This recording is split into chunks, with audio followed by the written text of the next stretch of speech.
police were involved in a paedophile ring that covered up abuse allegations against the man responsible for the Dunblane school massacre.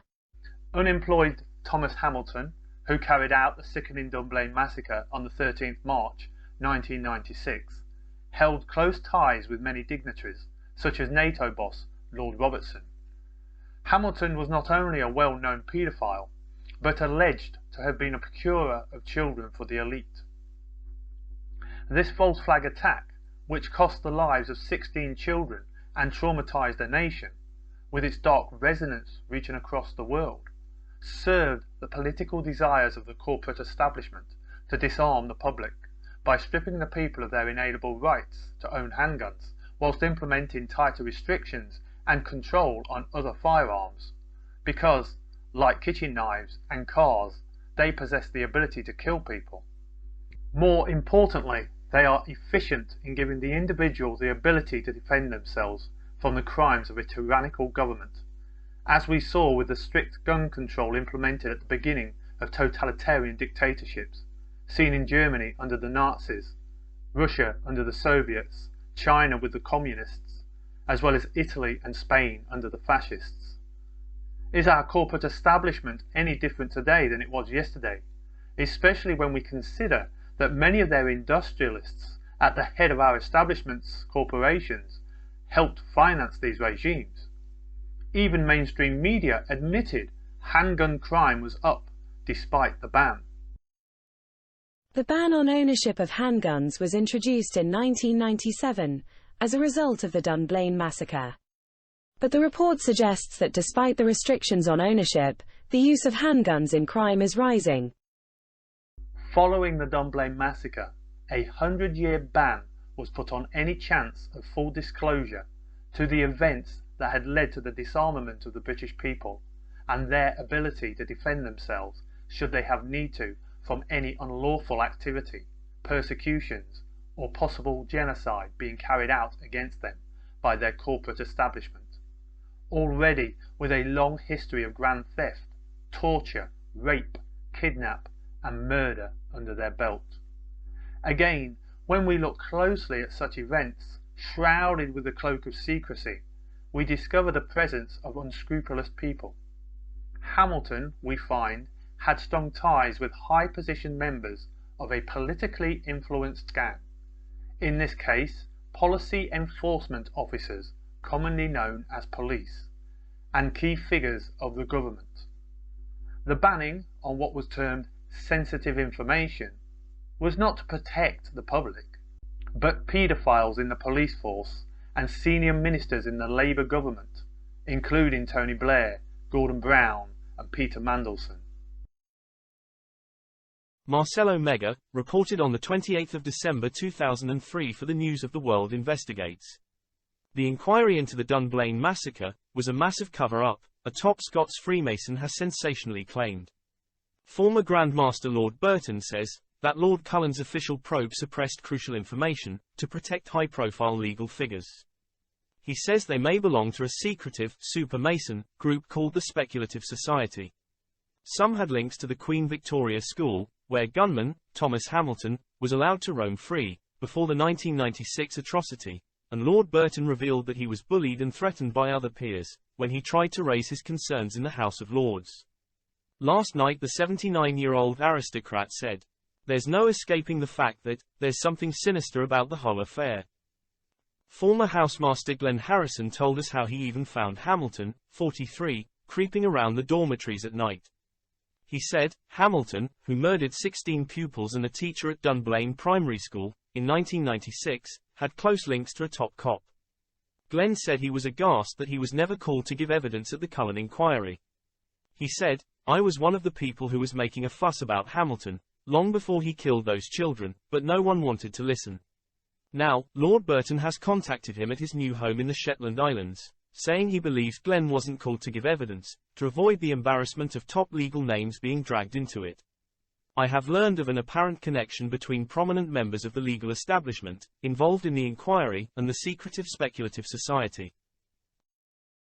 Lord Cullen, who led the inquiry into the Dunblane massacre, and moreover, the suppression of facts, we find is a member of the Masonic Speculative Society. He also led the 5-judge tribunal for the failed Lockerbie bomber appeal. Lord Burton told Marcelo Megas for the News of the World Investigates that, "I tried repeatedly to raise concerns about the inquiry during my time in the Lords, and I was bullied and threatened by powerful peers loyal to the Conservative government of the day, who warned me of dire consequences if I continued to embarrass them."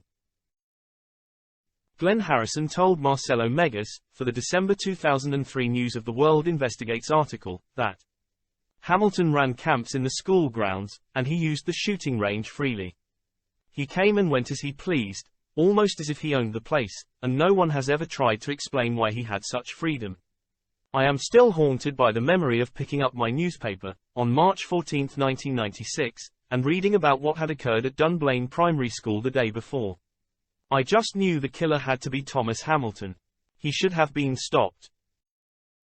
And freelance journalist Michael James, asked in his 2003 article titled, "Tony Blair Caught Protecting Elite Pedophile Ring," why, when Thomas Hamilton's application for a gun license was turned down, due to him being regarded as a man of unsound character, and him being the object of several paedophilia investigations, did his MP, our friend George Robertson, now Lord Robertson, Secretary-General of NATO, write him a glowing character reference, and personally see to it that his application was successful, when he knew the grounds for the original refusal were because he was suspected of procuring boys for sexual services. Gina Davidson, reported for the Edinburgh Evening News, Saturday, March 23, 1996, said, "The man who sold guns to Dunblane killer Thomas Hamilton is a close friend of Foreign Secretary Malcolm Rifkind, the Evening News can reveal today. Gun shop owner Robert Bell, who lives in Balerno, is chairman of the Conservative Party for Edinburgh Pentlands constituency, the seat held by Mr. Rifkind. Today Mr. Rifkind backed Mr. Bell and said he was a man he held in high regard. His conduct on each occasion was correct in every respect," he said. Hamilton had been at Mr. Bell's shop only a few weeks before he calmly shot 16 primary children and their teacher in Dunblane Primary 10 days ago. Mr. Bell would not say whether the 3 9mm pistols and the revolver, found at the scene, were bought from him. But he confirmed his shop had the permit to sell handguns and that Hamilton had the correct license.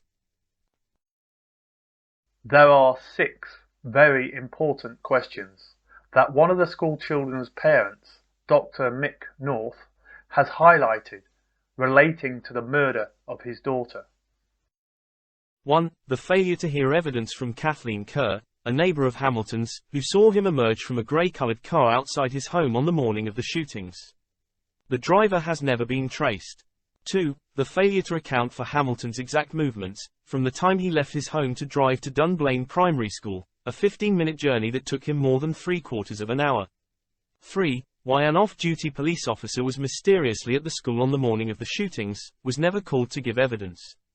4. The failure by police to identify Hamilton as a paedophile, who was almost certainly involved in supplying photographs of virtually naked boys, which he took on camps. 5. The failure by police to establish who Hamilton's friends in the police were. A number of witnesses testified that police cars often stopped outside his home. 6. The failure to investigate links, revealed by 3 witnesses, between Hamilton and the Queen Victoria School, a military school at Dunblane with a small shooting range that Hamilton used, and where it is claimed by a former teacher that boys were abused. Only a handful of documents discovered, it is reported, that are subject to the 100-year secrecy rule relate to children or name alleged abuse victims. The rest are clearly to protect the identities and activities of those involved in the trafficking and abuse of children in an elite paedophile ring. Again, the mainstream corporate media can sell you any story with dramatic scenes and all the players if you have faith and are willing to believe.